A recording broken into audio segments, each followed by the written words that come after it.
Hope is the only thing stronger than fear. Hello. If you're thinking, who is this girl telling me what to do on the internet?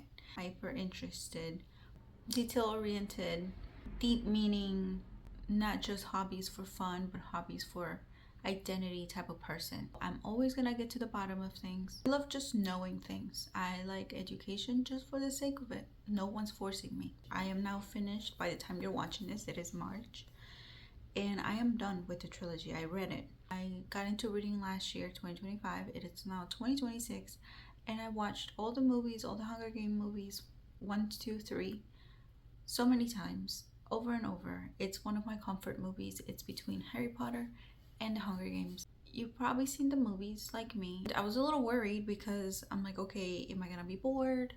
I know what's happened and like what happens in the story. I'm very lore oriented, and I know there's 2 new books. I have them in here, already prepared for April. The Ballad of Songbirds and Snakes and Sunrise at the Reaping. The first one is Snow's backstory, President Snow, and the other one's Haymitch. That book made me more excited about the Ballad of Songbirds and Snakes because I was like, okay, how did this start? How does this whole thing start? The trilogy books are around a little bit less than 300 pages, around 300 pages. And me as a slow reader, it took me 15 hours and 6 minutes. I timed myself for every single book. I'm gonna be quick. I only wrote a few notes for each book. No spoilers, by the way. No, never spoilers. First, if you want to get into Hunger Games, it is 264 pages and it took me 15 hours and 6 minutes.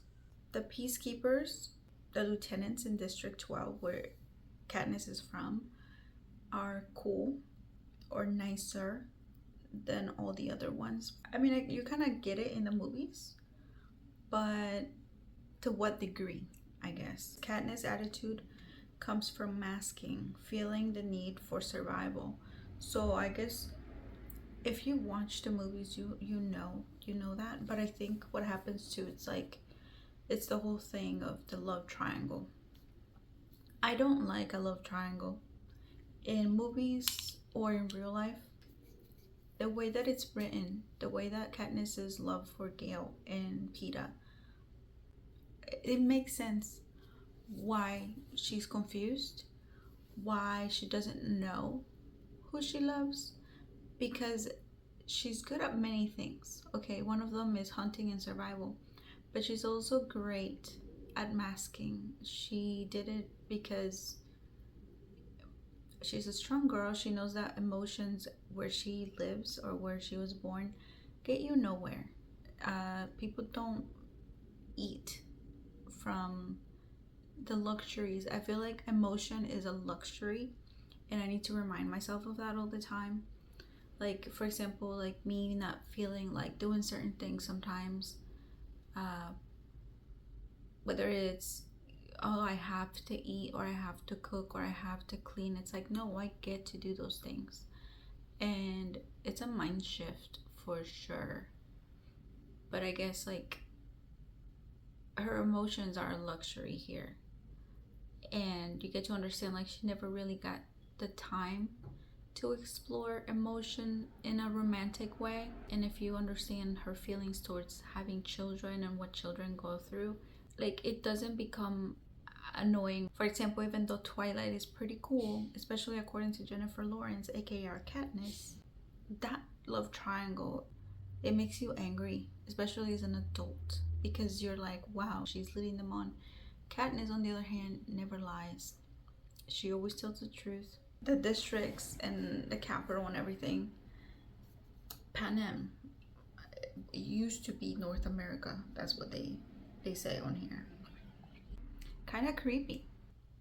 Haymitch in the books is more unhinged and defiant, and he is funny. Haymitch is crazier.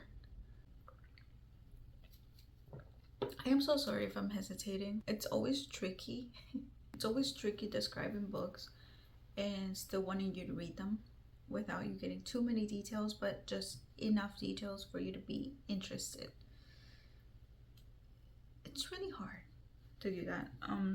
These are all like within the first chapter, so I'm not giving you anything crazy, okay? The 3 middle finger goodbye salute is way more meaningful than I thought in the books, and this all happens real quick. You get a little bit of a background of everything that happens. Like it has way more meaning.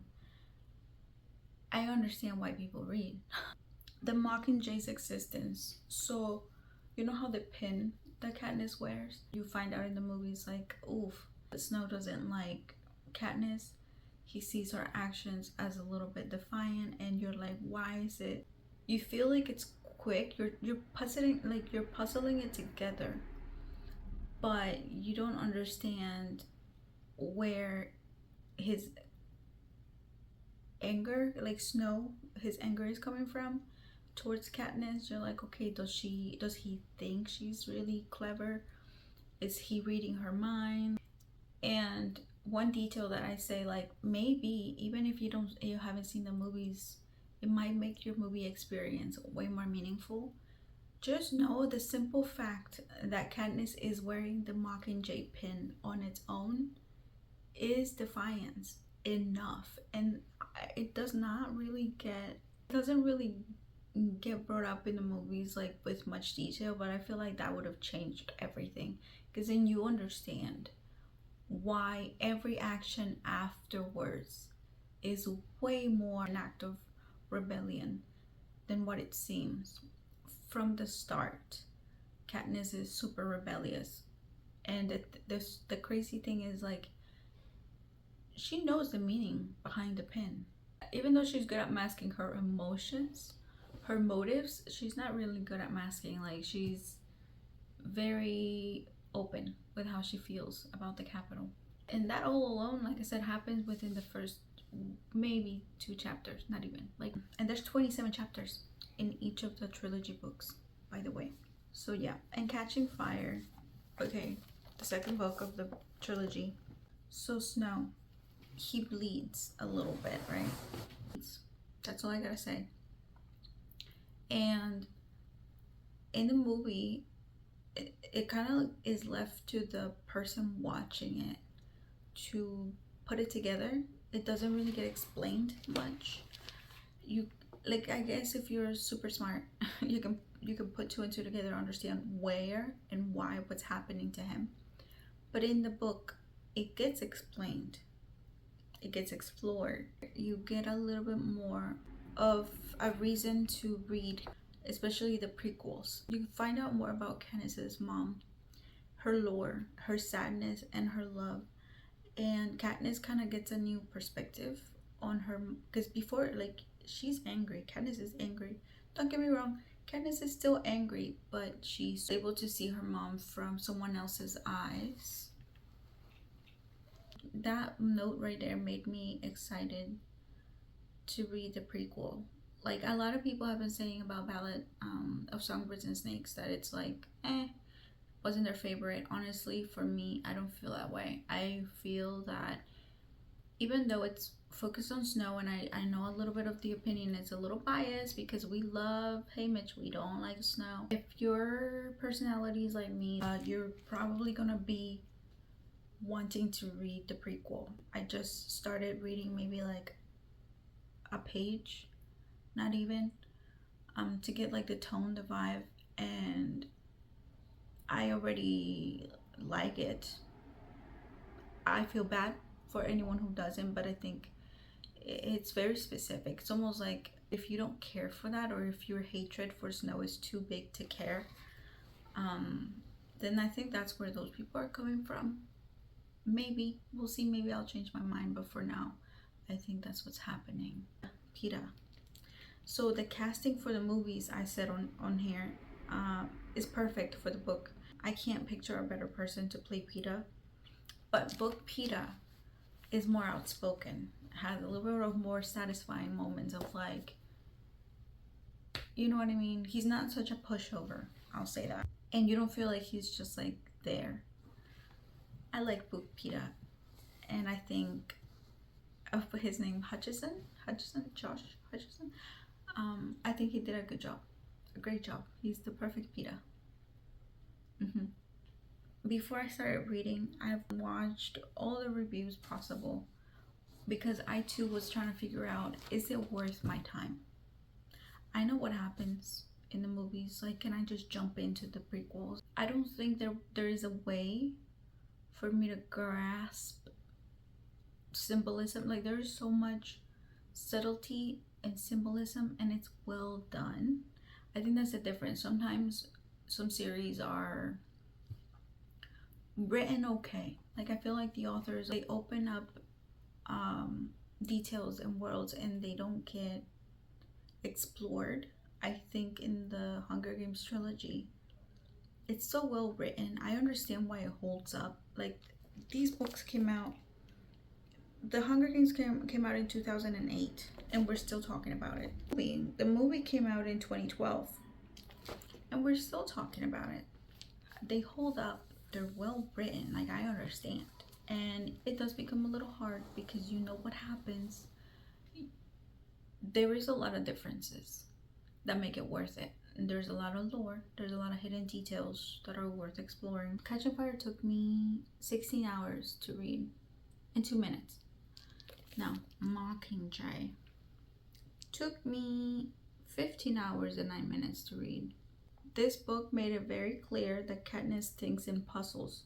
She remembers subtle, seemingly unimportant, meaningless details or pieces of information, but the things she seems to remember showcase her intuition, wit, and ability to read people who she likes and doesn't trust. If I already liked Katniss and I was on her side, Mockingjay made me understand her even more. It made me trust her more, and it really solidifies why people trust her intuition the most. Katniss is extremely intelligent when it comes to things she hears, people she sees. She remembers. She remembers faces. She remembers names. She remembers things that people tell her. Like, she may seem absent. Okay, most of the time she seems absent, and I think that's why she gets away with a lot of things, because she appears to be emotionless, not on purpose, but because she knows pain already, and it's kind of like escapism. She doesn't want to feel. It's like the whole Elsa thing: conceal, don't feel, don't let it show. Kind of like that. The difference is she does not know how to let go. So no, she does not know how to let go. She can hold a grudge, and sometimes that's good. It makes people trust her, and it makes people take her seriously. Especially, that goes to say a lot about the author, of how intelligent, how clever the author is. And you know how some books make you cringe about how people that have no power, how they're spoken about?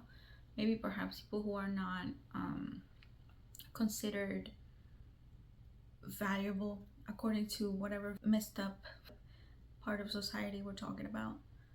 Susan Collins, the way that she writes about people who are not usually celebrated in society, and the greediness of society and the speed of it, I feel like I really love the way she talks about people that are maybe at a disadvantage. I'm gonna look at other books that she's written. I want to read them. And I really like her as an author. Let's see. I only wrote 2 things to tell you that I think are making Mockingjay worth reading, and it still holds up till the last book. It says Katniss is the precedent of imposter syndrome, aka feeling like you don't deserve anything you ever earned, ever. Yeah, our girl is the CEO of self-doubt and resilience as well.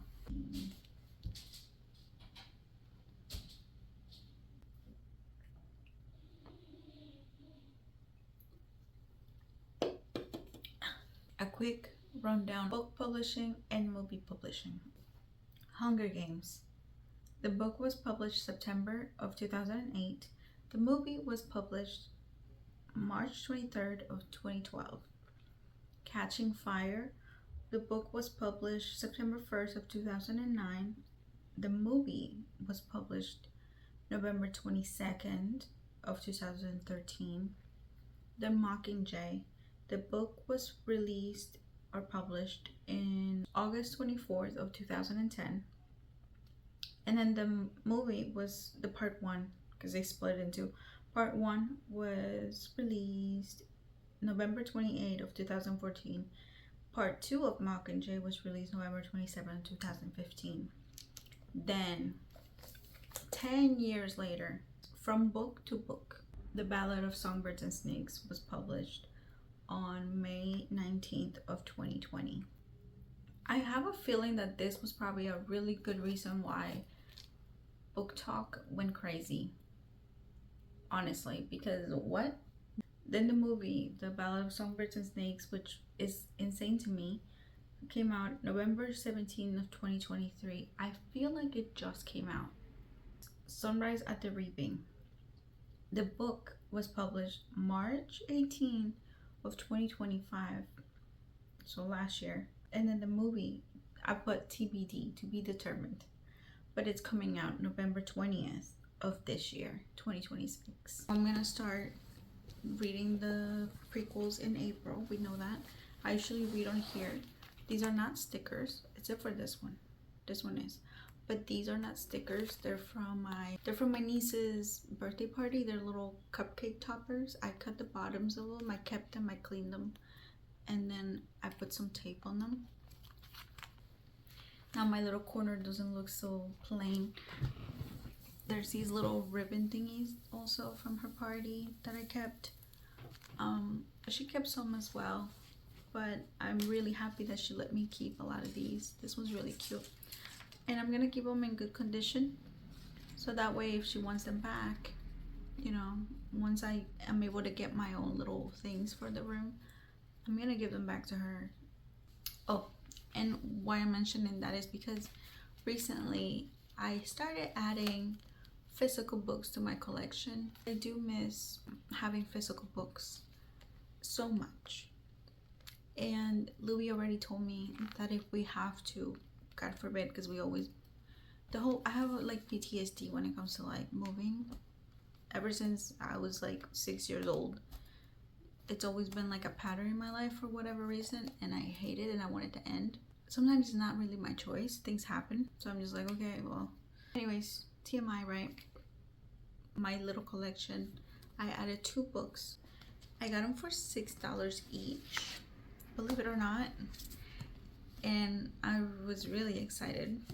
So one of them is this one, Richard Osman's The Thursday Murder Club. I was born on a Thursday, and I was like, oh, and I know I've seen this before. It's part of a series now, so I was like, okay, if it's good enough to have a whole series and people still talk about it, I'm gonna get it. It seems friendly enough. I know it's a thriller. This author got mentioned as someone's crush in One Day in December. It's a book that I read last year. I'm like, I know who he is because of that. And then I went and looked at it, and I was like, oh, he's an actual author. It's not like a fictional author. Like, he's an actual author. So I was like, okay, I don't know. It might be good. I liked it because I liked the premise. So it says, in a peaceful retirement village, 4 unlikely friends meet weekly in the Jigsaw room to discuss unsolved crimes.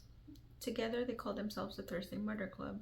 So I guess there's something that happens too close. Like, it's like an active case that is happening as we speak in this world. And these retired people are like, they had careers, and, you know, it's just something they do. And I guess it's up to them to know what's going on. They become little detectives. They like true crime, and then they become part of a true crime case themselves. And then the other one, it was between a lot of books that I could choose, and then there's this one, 7 Days in June. It's a romance book for my little library. I chose this one because I read the first sentences, like maybe the first two sentences, not even. It's not PG at all. I really like this book and I added it to my collection. I kind of want to have physical books. I think there's something nice to them. It's just when they're like really big, then maybe not. Because like if I hold it for a long time, it does hurt my wrist eventually. So I take it out of the casing a lot. But these are not too heavy. These are good. So these are the books that I bought in March. I am done. I hope that you find some joy in books, just like I do. It's really late and the house is so quiet. I'm gonna go now. Thank you. My name is Yo Clouds, and I'll see you later. Peace. It's crazy, scary, spooky, hilarious. Crazy, scary, spooky, hilarious.